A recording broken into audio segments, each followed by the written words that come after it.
Oxygen नहीं मिली, कौन जिम्मेवार है इसका? मोदी की दिल्ली सरकार कौन जिम्मेवार है? कौन सवाल करेगा, कौन पूछेगा इनसे? ऑक्सीजन की कमी से देश में हाहाकार मचा हुआ है। राज्य मजबूर होकर इधर उधर हाथ पैर मार रहे हैं। बड़ी संख्या में लोगों की मौत हो रही है।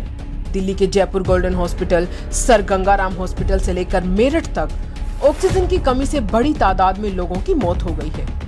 लगभग सारे राज्यों में ऑक्सीजन की अभूतपूर्व कमी चल रही है। मोदी सरकार के पास 7 से 8 महीने का वक्त था।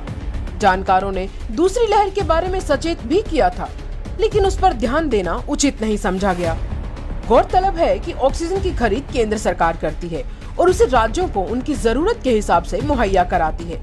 ऐसे में अगर राज्यों में इस प्राण वायु की किल्लत है तो इसकी जिम्मेदार केंद्र सरकार नहीं तो और कौन है? ऑक्सीजन की कमी को लेकर दिल्ली हाई कोर्ट ने केंद्र सरकार को कई बार फटकार लगाई है, लेकिन सुधार करने की जगह केंद्र सरकार कह रही है कि राज्य ऑक्सीजन नहीं खरीद सकते हैं। अगर केंद्र सरकार स्थिति को संभालेगी नहीं और राज्यों को ऑक्सीजन खरीदने देगी नहीं तो राज्य क्या करेंगे? क्या केंद्र सरकार चाहती है कि लोगों को उनके हाल पर छोड़ दें?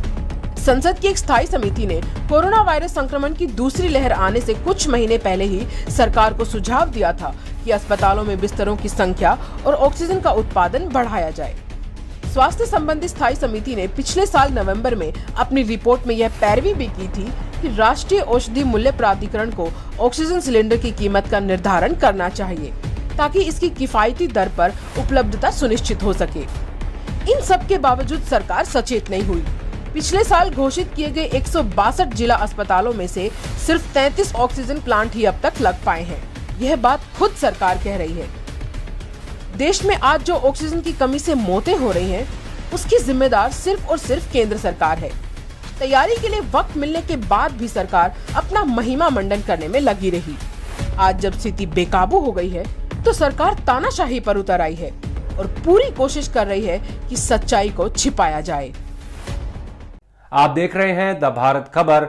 हमारी खबरों को देखने के लिए चैनल को सब्सक्राइब कर लीजिए। शुक्रिया।